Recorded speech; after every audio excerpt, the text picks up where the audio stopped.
welcome to this week's Good Work Show. We're excited to bring you another Blast from the Past show. Yes. Or shows. Probably shows. Interviews. Okay. That's a better way to say that. Yeah. Yes, Blast from the Past interviews. So as you might have tuned in last week, we told you that this is the holiday season, and it's our favorite time of the year to go back in the archives and pull out some of our favorite interviews.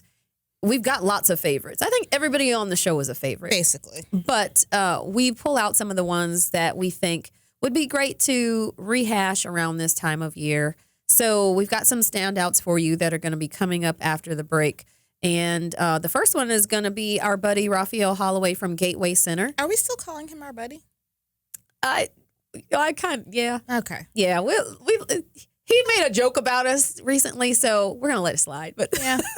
We were going to cut the episode, but then we're like, nah, that's okay. Gateway Center does great work. Great work. Yes. So, thankfully. Yes. Big shout out to Gateway Center and the team. But they are tackling homelessness in our city. And unfortunately, it's an issue that we face in Atlanta.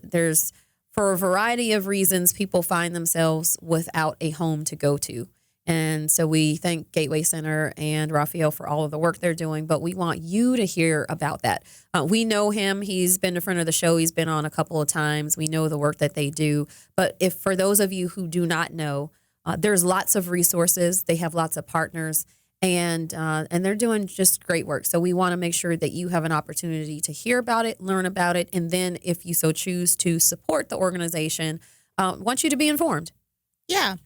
And then we're also going to hear from Table on Delk. Mm-hmm. Table on Delk is an organization that is working in a space that a lot of organizations are in human trafficking here in Atlanta. We know it's a major issue, and there's a lot of people doing lots of different kinds of things in order to combat this issue. Yeah. And this organization is just interesting because they are focused specifically on what's happening on Delk Road. Mm-hmm. And the fact, and I think this might have been one of those episodes that I got rowdy. I don't remember. I feel like it might. But just the thought that there's so much going on in there that you can have a whole organization that is focused on one road. And I think it was only 4 miles of the road. Yeah, from what I remember, it was a very short span of the road that they're focused on in a part of town that people aren't really probably thinking about. I think a lot of the times when we think about human trafficking, we're thinking about the South Side. We're thinking about near the airport. We're thinking about that kind of stuff. And this is a very suburban area where you just may not be focused and you don't know what's happening in the house or the hotel down the street and around the corner in your neighborhood as you come and go every day. So the work that they're doing at Table on Delk is incredible. And we thought it'd be a good idea to kind of bring it back and share with folks if they missed it the first time on what they're doing there. That's right. So 2 great organizations that I think you'll enjoy hearing from the gentlemen who are going to come and share what their organizations are doing. And I think this is a good time to talk about, as we're encouraging people to listen to the shows that we're bringing back, and during the holiday and giving season, lend your support. Maybe you volunteer, maybe you give things, maybe you give money to educate yourselves on what the organizations do. So, one way you could do that is by listening to the Good Work Show, obviously, or going back to the archives and listening to some of the previous interviews because we have. So it gives you a good idea. Obviously, you're hearing from the leaders of the organizations, so you want to do your homework and do some checking. But I think by and large, a lot of people don't do enough of that. Mm-hmm. And when there's an organization or a nonprofit that is not holding up their end of the bargain and serving the people like they're supposed to be serving or has some scandal, then it makes us all kind of look bad as nonprofits. But this is a good opportunity, a learning experience for you as a donor to do some due diligence. I mean, you wouldn't just give your money away to anybody. So just because an organization is a nonprofit, don't necessarily just think that, hey, I'm just going to give to them because they sound great. Right. And then on the flip side, there's a lot of, and we know at Goodwill, there's a lot of misinformation. Bad information. About what organizations are about, what they do with the funds. So I do think there's some resources that you can look out for. You can go to GuideStar. Yep. Mm-hmm. That's an independent organization that kind of rates nonprofits. It's basically a watchdog organization. Yeah. I mean, and there are quite a few. Yeah, and that really kind of goes out there and does a little bit of the legwork for you. Mm-hmm. Most organizations, especially of a certain size, will have their 990s, their tax forms on their websites. They will have their annual reports on their websites. They may and have it's public information. The 990s are. It's a tax return for nonprofit organizations. Basically, their income tax return that you can get a hold of and get some information from. Yeah, so, when you see things circulating, even about Goodwill, talking about X, Y, or Z, or, how the money is spent or where it goes and all that, or who the leadership is. There's ways that you can go and find out the truth. Yeah. And then that way you can, if you see it, to ignore it, or at the very least, don't spread it.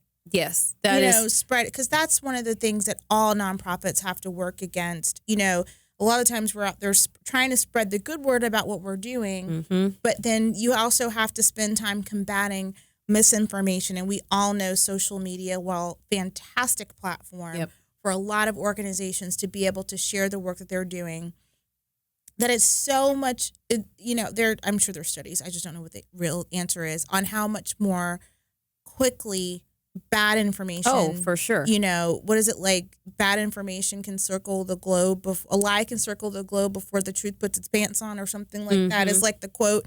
So it's really, it's one of those things that everybody works really hard to combat, to make sure that folks are aware. And it may be that there's organizations you don't want to support because of whatever reason. Right. That's cool. Yeah. That's fine. If you don't they're doing good work, but it's just not something I'm interested in. Yeah. Or it's not where my heart is. But what we want to make sure is that people know. And don't spread the bad information, even though you may not want to support. You may not want to support Goodwill, or you may not want to support, I don't know, anything. Another organization. Yeah. But don't spread bad information, especially if you haven't researched it yourself. Right. And that's honestly about anything that is and true. anyone. Any brand. Or any person or anything like that, our little PSA. But all of these organizations, we bring them to you, to Elaine's point. We bring them to you. We bring the leadership. They're talking about what they're doing. But if there's something that you hear and you're like, that sounds interesting, but maybe I want to learn a little bit more, there are resources out there for you to kind of dig a little bit deeper, find a little bit more information, just to make sure it's a place that you want to connect yourself to.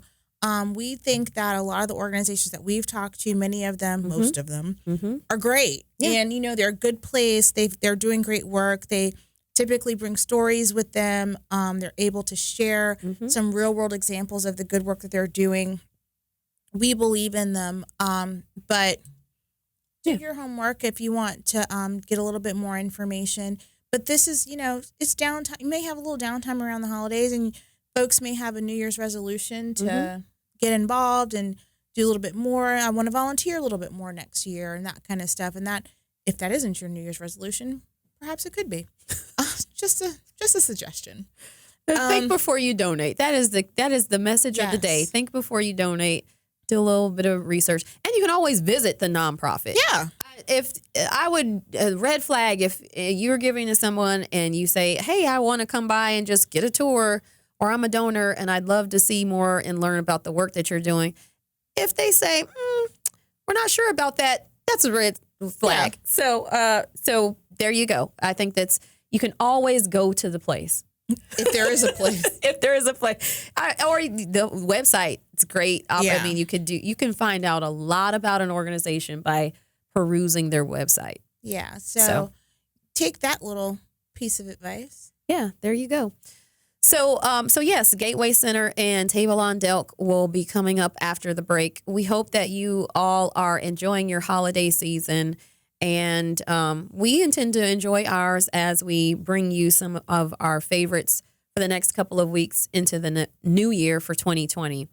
And we'll be back in 2020. I think we should figure out what we're going to do in 2020 that'll be new for the show. Like, I don't know what it is. Like, maybe we have a new intro. Hats. Hats. I don't know. I was thinking more like on the show, like add a segment or change up the intro. Like we should, like a refresh. It's 2020. Like that's a monumental We should year. wear glasses. I mean, we could wear glasses. I mean, we both wear glasses from time to time, but I feel, it's show related. No, it was 2020. 2020 Oh. vision. 2020. Oh. Yeah. Oh. Wow. Yeah. More jokes. Better jokes. Puppies? No, we're not doing the animal kingdom. Just Oh, you saying. want to go? That's a Everybody different else. show. You can do that one.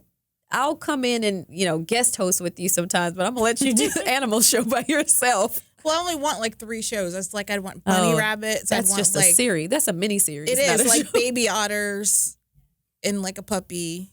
I feel like that's an on location show. Right. So it's not like a full. That wouldn't be like a full. Because there's only You could actually do that in one episode. right. Because there's only so many animals I'd want to actually. Yeah.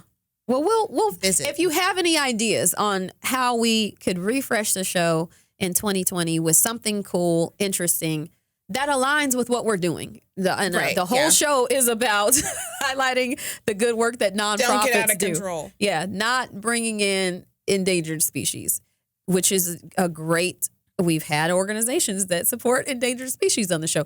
That is not the mission of this show, but something that aligns with what we do. Maybe we'll consider adding it. So give us a shout out on social media at Good Work Show on Instagram, Good Work Show on Facebook and Twitter.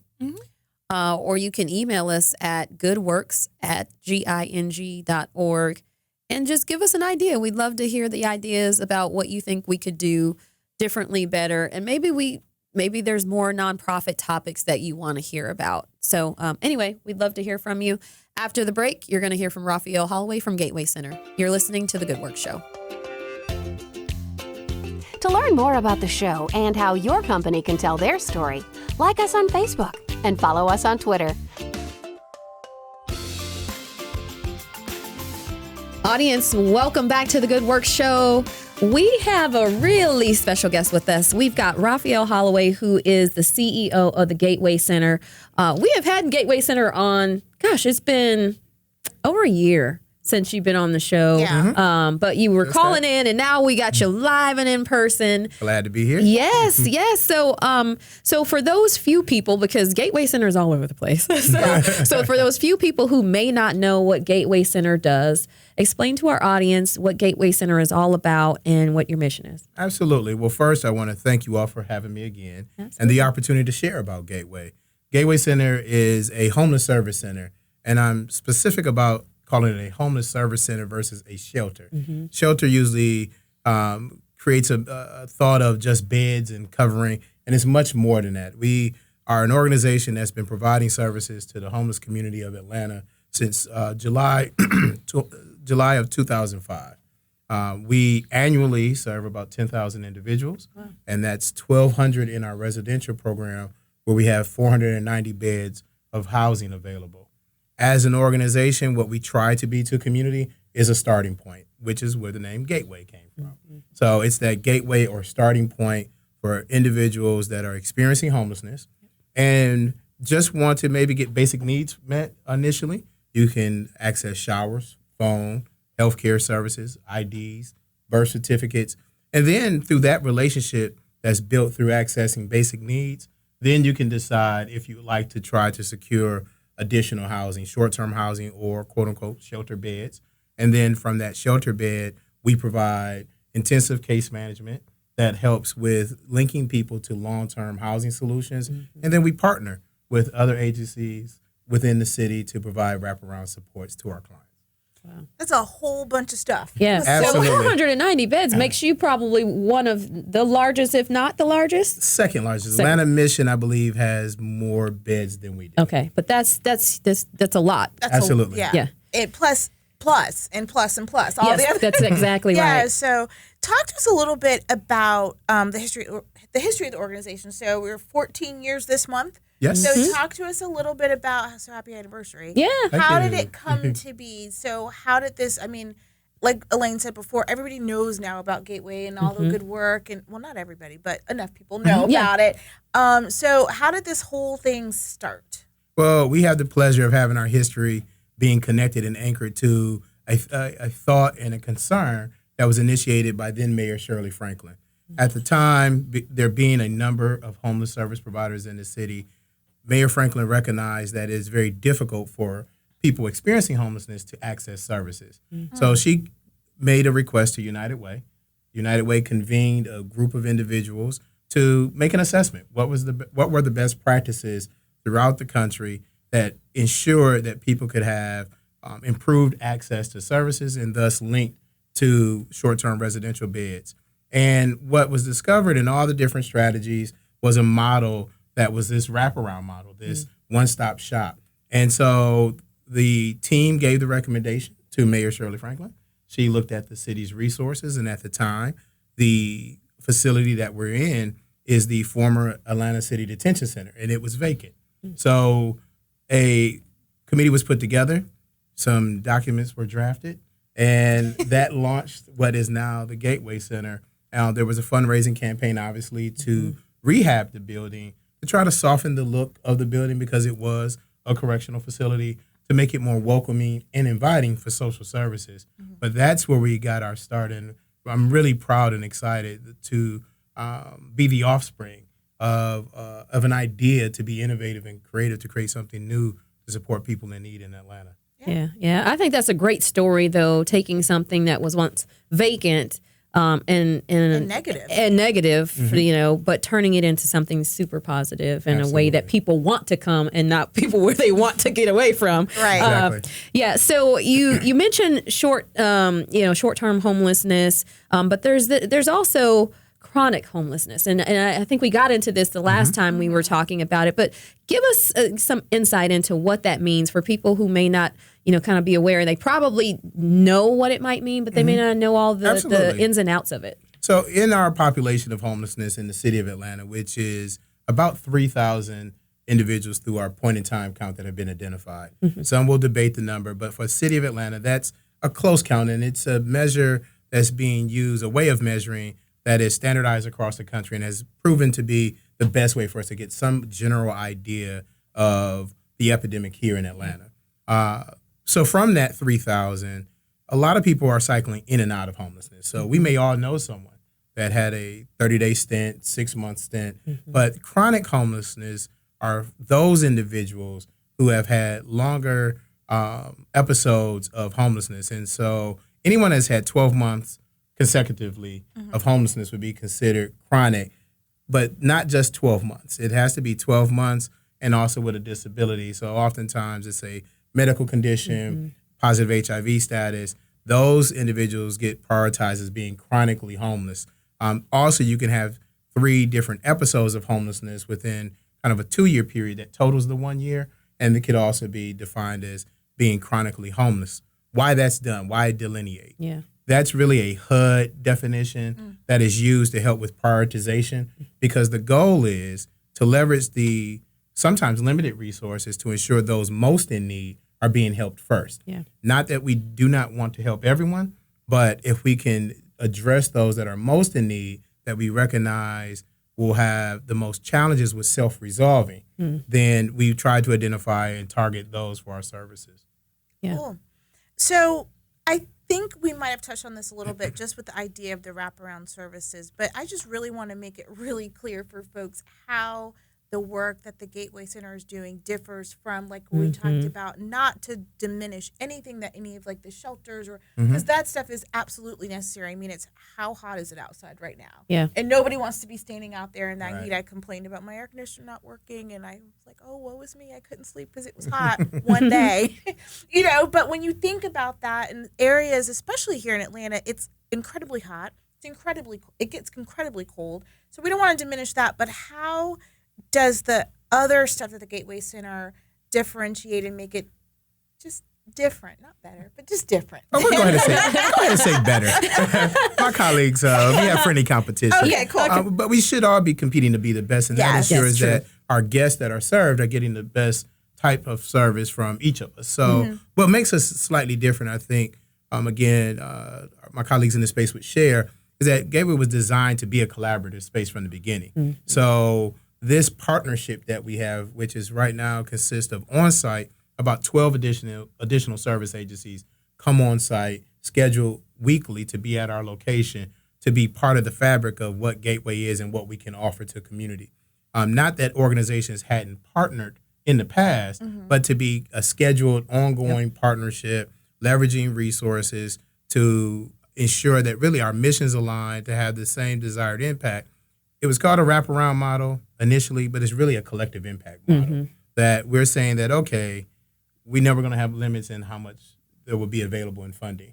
But we can do more together, and that's any community. Yeah, and what I share with our guests that reside with us or our new team members that join us is that it's really a village approach. The village is always stronger when the village works together. And if we can model that village approach within the organization, the hope is then that we can also demonstrate to others how they can be involved and engaged and become part of that village. Yeah, that's really cool. So talk to us about what happens when people come to Gateway Center. So, so maybe I'm homeless. I don't, I have children. Or talk to us about that. Is it adults and children? Is it just adults? Is it just men? Is it, there's all these things that, so talk to us when someone comes to you and they say, I need help. What happens and what do they get when they walk through your door? So the first thing that I would hope for any guests presenting at our facility, the first thing they should get is a sense of being treated with dignity and respect. I think that each of us here could acknowledge that there may have been things at some point in time when you were engaging with someone that you was experiencing homelessness on the street, that maybe you could have gave them a little bit more eye contact. You maybe could have just spoken and acknowledged their presence. Doesn't mean that you had to give money, food, or any of those other kind of things. Right. But there's just a level of respect that we give people that are sheltered that sometimes our unsheltered community doesn't receive. So the first thing I hope that they receive is a sense of dignity and respect. Then you have the option of choice. As I mentioned, what we call our client engagement center is an opportunity for people to decide where they want to plug in. So it could just be showers, it could just be phone charge, the other services I mentioned. But for those who are ready for change, you are then referred to our Clear Path program for what is called coordinated entry. And coordinated entry provides you with that initial assessment. We're assessing your needs on if you're chronically homeless or not, what has caused your homelessness, what resources you have, is there a way to self-resolve? And then from there, either linking you with one of the beds that we have at our facility or with our partner organizations in community or other shelters to get you linked into a shelter placement.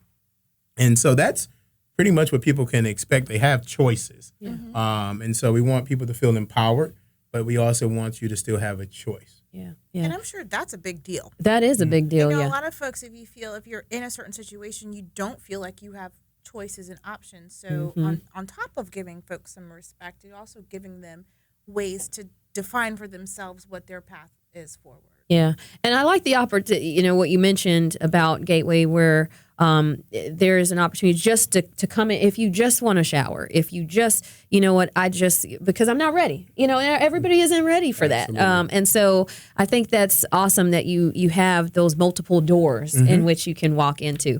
So we're going to take a break. We're going to come back, Raphael. We're going to talk a little bit more, dig into some of those programming, talk to and speak about some of the organizations that you partner with, because they've been guests on our show. But before we do that, for folks who want more information, who might want to either refer somebody over, they want to learn more about the work that you're doing, give us your website address and how they get in contact with you. Definitely. Our website is www.gatewayctr.org. Okay. And you're located too? We're located at 275 Pryor Street. That is South Downtown, right at the corner of Pryor and Memorial Drive. All right. Well, we're going to come back. Audience, hang with us. You're listening to The Good Work Show. To learn more about the show and how your company can tell their story, like us on Facebook and follow us on Twitter @GoodWorkShow. Audience, welcome back to The Good Work Show. We are sitting here with our good friend Raphael Holloway, who is the CEO of Gateway Center, an organization that is using a partnership, collective impact model to really help address Atlanta's homelessness issue and really giving people a choice. And I think that is really smart on behalf of the Gateway Center, but it definitely speaks to that the human-centered model in which you're doing. You're treating and putting the client first and letting them make a decision about where they want to go. So I think that's really cool. So we've been talking a little bit about what Gateway Center does, how you were formed, some of the programming. But talk to us. You give the people who are coming through your doors in your residents and clients an opportunity to give back. And I think that's really interesting, and pay it forward a little bit. So tell us about your resident intern programs and the ways that you're allowing the folks who are coming to you and receiving services to make that full circle. So we're really excited about our resident intern program, and actually we just in the past week have made some adaptations to that program. Okay. And so one of the things in that resident intern program is our guests volunteer on site. And so again, as I mentioned earlier, it's a village, and so we're all responsible for maintaining the village. And you feel a sense of pride when you also feel a sense of ownership, or when you have say, or when you're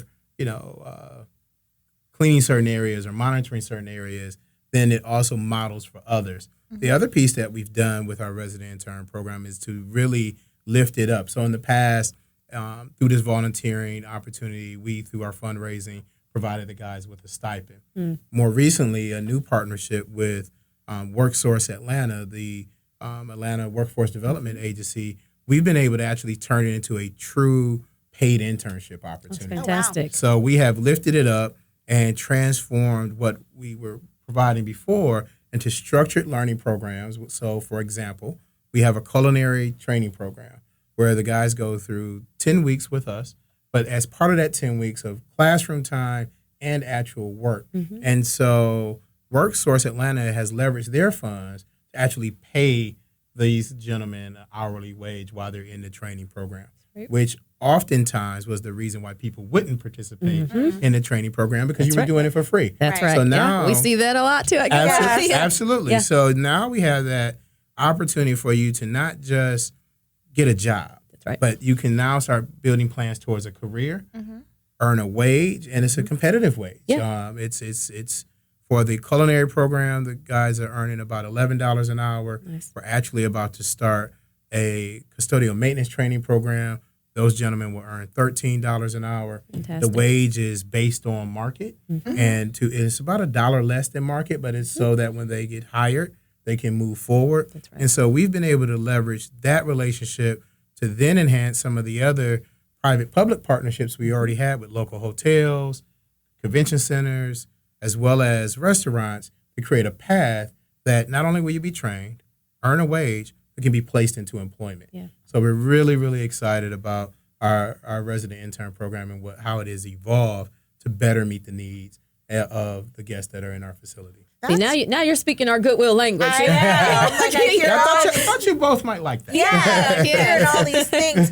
So all of these things, and I'm just going to back up something you said before, talking about the partner organizations that come in to provide all the different services. So talk to us a little bit about who these folks are and what kind of resources and stuff that they are bringing to the table, so that when people come to the Gateway Center, they get a good understanding of who they're going to actually interact with and for what. Okay, so one partner I'll emphasize is Georgia Works. I know Georgia Works has been on the show here, and they have been a partner at our facility for a number of years. And this job training, for example, is also basically our attempt at job readiness. So everyone isn't ready to always go right out to work. Right. So a great partnership with Georgia Works is that we can now train people who aren't necessarily ready for job placement, but they are still our job placement provider. So we do the job readiness and some placement, but they're directly job placement. They have leveraged relationships with area businesses to say, hey, we have these gentlemen that have been trained by us and they're ready to be hired, and we will monitor them and basically deal with any or most of your supervisory needs and issues. That's a great opportunity for an employer to say, hey, maybe I wouldn't have given one of these gentlemen a job if they just walked in, but I have this trusted relationship, and I know that if there's any issues, Georgia Works is going to step in and assist us with that partnership. Additional partnership that's very important to us that's been there since day one is our partnership with Mercy Care. Mercy Care offers a federally qualified health clinic on site. So there's not a reason for anyone that is interested or desirous of healthcare services not to be able to be connected. So our case managers, that's one of the first steps that we know that we try to connect individuals to, because if people feel better, they perform better, and then that also allows them to be at work, not miss days at work and those kind of things. So I would say Georgia Works, Mercy Care. We have other partnerships that I can name very quickly. First Steps is an employment partner. We have a relationship with Crossroads Ministries to provide IDs and birth certificates.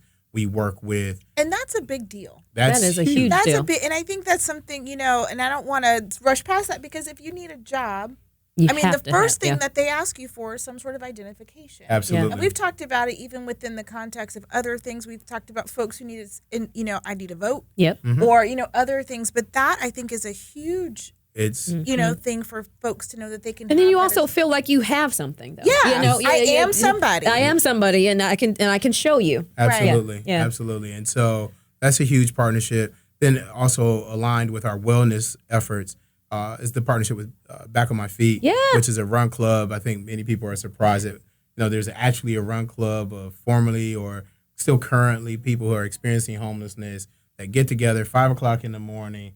They run together. It builds camaraderie. Also, again, strengthens the village, gives that sense of pride, makes you feel really affirmed. You're part of something. They compete in many of the local 5Ks. Yeah, they sucked Elaine and I in a couple weeks ago. We had Nicole on the show. Okay. Yes, and we did the treadmill-a-thon. Okay. With the Peachtree Road race. They didn't talk you into the 5 a.m. run group? No. They tried. Yeah. They tried. Yeah. Yeah. So the partnerships are again what makes us different, as you said earlier. Not that others don't have these partnerships; they really are embedded into how we desire to deliver services, and it's really also an opportunity to say to the community, we're trying to be efficient with the resources that we have. Right. Oftentimes, there's duplication. Yes. What we try to do is ensure that we're not adding or delivering a service that someone else has historically done better at, and there's no need for us to reinvent the wheel.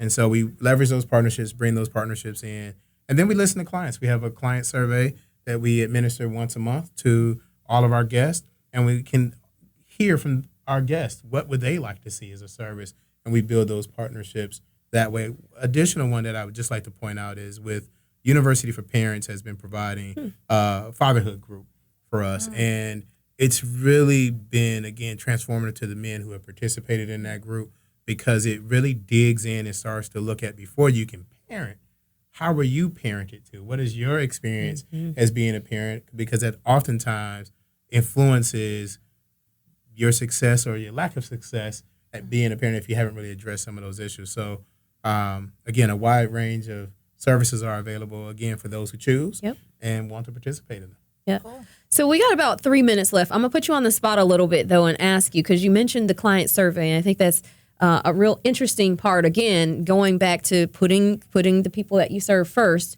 and designing the services around what they need and what they say they need. So what's one thing that they've told you in that survey that you're not offering now that you're like, boy, I hear you, and I'd love to add this service, or actually we're going to do it. What's in the pipeline? So one thing, just to be very honest, what they speak to us often about is, well, one is food. They want more food. The food quality is good, but they want more. Okay. So that's always number one. Number two has been something that we honestly can't control, and we try to advocate for, which is affordable housing. So we have a large number of gentlemen in our program, and I'm sorry I didn't mention earlier, on the walk-up services, we service men, women, children, anyone can walk up for services. Good. On the residential side, in our beds, we only house men. So we refer women and children out to our partners. But the men that are in our program are getting these jobs, saving revenue from jobs that either we link them to, jobs that they find, and they can't launch to the next level. And it becomes very frustrating. And so their question to us often is, what are we doing to help them find more affordable options? And so we are, or myself and board members and others do participate in a number of the community conversations, task force, and other things to try to address the affordability issue. But I think that there are opportunities to tell our story more. This is a great avenue of doing that, to make people aware that if you have residential properties and maybe you want to make that property available for people transitioning out of homelessness, and they can rent it from you at an affordable rate, then contact Gateway Center. We would be more than happy to discuss how we can leverage that. But that's the biggest need, is their desire to move on, but there not being resources in the city limits typically available for them. So, quick example, if I'm making $12 to $14 an hour, the rent needs to be about $650 to $800 max. Yeah.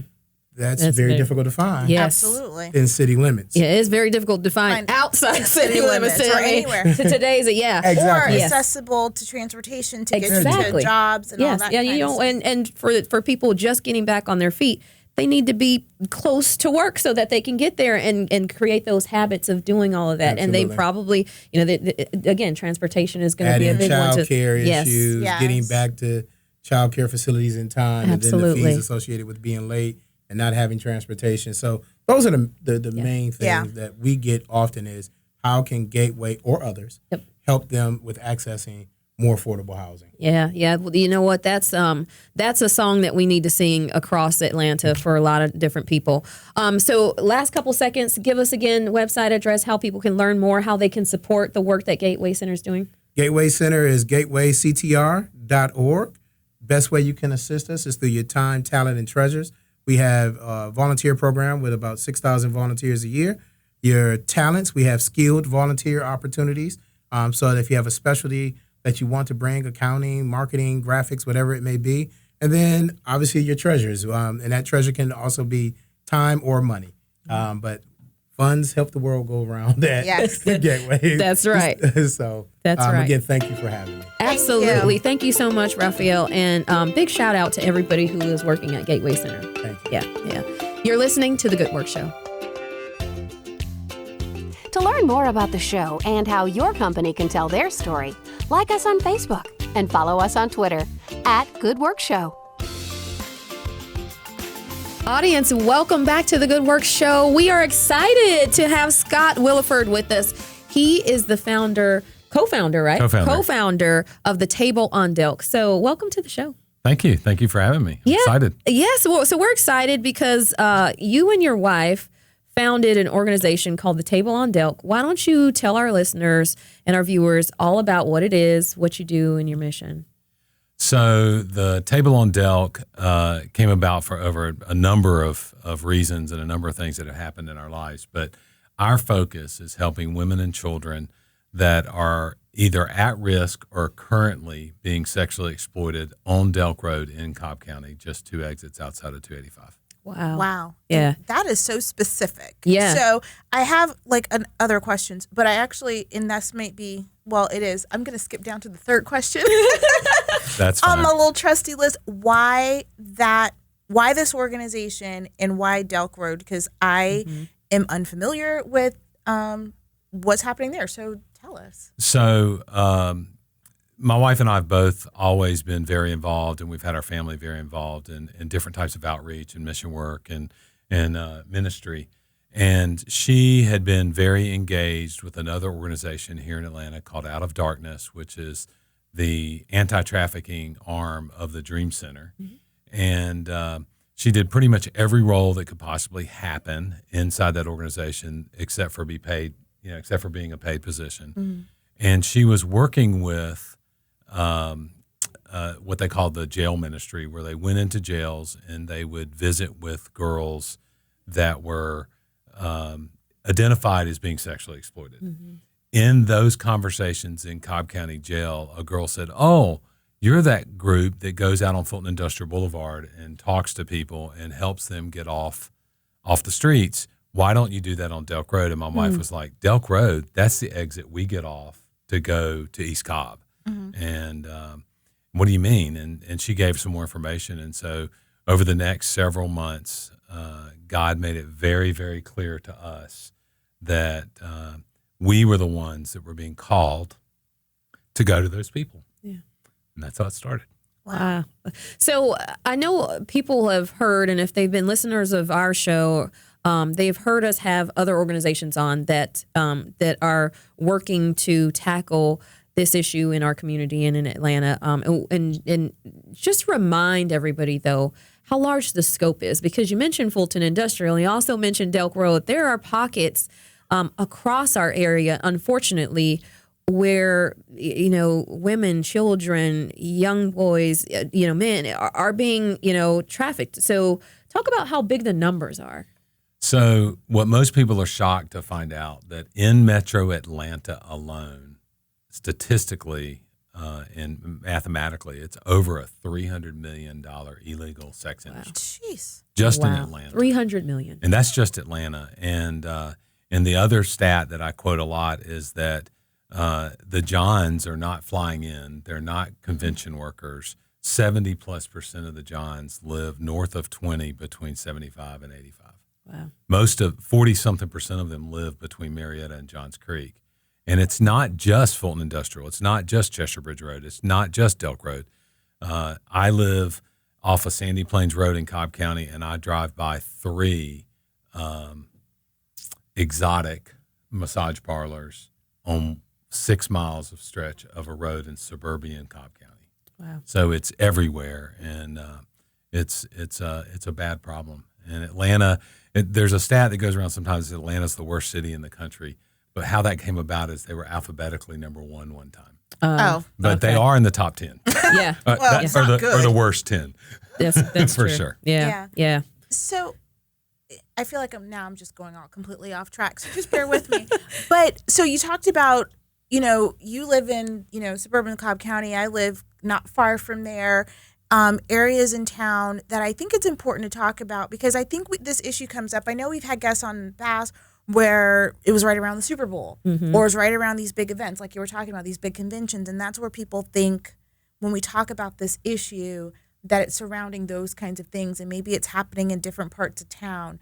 But that part which you just shared with us, the kind of the geography of where this is happening, is new information for me, as much as we've talked about this issue. So what are things that I don't know what I'm looking for? So like, even if I were to say like, well, this looks odd, or how would even just regular run-of-the-mill folks going about their business recognize a sign that this doesn't smell right? Like, something about this doesn't look right in my neighborhood. Well, so there are organized sex rings that have houses throughout all of Metro Atlanta, and you hear about them getting busted and everywhere from Milton to Cobb to Gwinnett County. But one thing that I now am aware of, because we're doing this, is that extended stay motels often have individuals who have used their body or are using their body in order to get diapers for their kids. So anywhere you have an extended stay motel and a homelessness issue, the women there are at risk and may already be sexually exploited. And so that's one thing. The other thing is that massage parlors in particular, when I drive down Sandy Plains Road, there's massage parlors that are open at midnight. Well, no, that's not an appropriate time to go get a massage because your back hurts. So you can tell that pretty quickly. So does that answer your question? I think so. Yeah, because that's the stuff that, if you're not thinking about, or you think that you're looking for certain signs, whether things that we are accustomed to, whether it's people that are on the side of the street or in, I feel like that's what people are attuned to, and they talk, and there's a lot of good signage, I think, even in the airports now, where they're like telling you certain things to look for. And I feel like those things show up in those locations where people may be kind of attuned, but I'm not thinking about it necessarily in Sandy Springs, where I live. Hi, everybody in Sandy Springs. But there might be something there where if you're, in this whole see something, say something kind of Well, one of the things that I don't know that people know what they're looking for when it comes around this issue. The reality is that both the purchasers of these activities and the individuals are everywhere. We live in an over-sexualized society now. Both men and women are all tied up about how they look and how they act, and TV shows that we see today at 8:00 with all of our kids, they wouldn't even been on the air 20 years ago. Yeah, And so we definitely have this over-sexualized society in America, and we also, because of that, it's driving appetites, and then with always on, always access to pornography and those kind of things, that's a gateway drug. The 12-year-old kid who's looking at porn, that's a gateway drug for him wanting something more when he's 17 or when he's 25 and he's got the money to buy it. And so the news that you see and hear a lot about is about the girl that is captured or taken. Yes. The reality is that's less than 10% of the girls. Most of the women that have been rescued out of human trafficking or sexual exploitation, as we like to refer to it, 91%, 92% of them, their first sexual encounter was before the age of 12 with someone that they knew. Their father, their brother, their uncle, their neighbor, their boyfriend, someone that they knew intimate. And that kind of introduced them. I mean, I know victims, survivors, they were victims and now they're survivors, that they were married and pregnant. They were pregnant and then married before the age of 14. Wow. And now they've got 9, 10 children. Oh my goodness. And they have to continue to turn tricks, if you will, in order to pay for diapers. And so it's survival sex. So it's bad. Yeah. So you have a lot of opportunities for people to help. And I guess we should dig into the table on Delk, what that means. We do. Because it is very interesting, and I love the concept of how you're approaching it, because it's a little different than what people might do. So talk to us about how you are helping, and then some of the volunteer opportunities, because there are many ways people can plug in and help. Absolutely, and thank you for bringing that up. So one of the things that we wanted to do is it's very relational. We want people to be loved and feel loved. And so what we tell all of our volunteers is your goal is 2 things. First is to connect them to the love of Christ. And second is to connect them to resources. But they don't want those resources until they know that you care and that you love them. And so every time we have volunteers come in, it's their first time we communicate. Look, we just want you to form relationships. We just want you to hang out and be friendly and love people. And then they will begin to trust you and trust the ministry, so that when times come that we can connect them to Out of Darkness or Gigi's House or one of these other organizations that can help them get off the streets, then we can do that. And to volunteer with us, you go to thetableondelk.org, and there's a volunteer click, and you can come on a Saturday or a Wednesday and do outreach with us. You can provide food. We have something 5 days a week right now that there's a meal and stuff in some sort. Now, public kind of sign up and come and serve are Wednesdays and Saturdays. The other things you can drop food off, but the volunteers there, it's a little more intimate. And so we try to select the volunteers that volunteer there. Fantastic. First step is coming on Wednesday or Saturday. All right. Cool. All right, cool. And so you mentioned the website. Of course, because this is ministry, and what people don't realize, ministry takes money.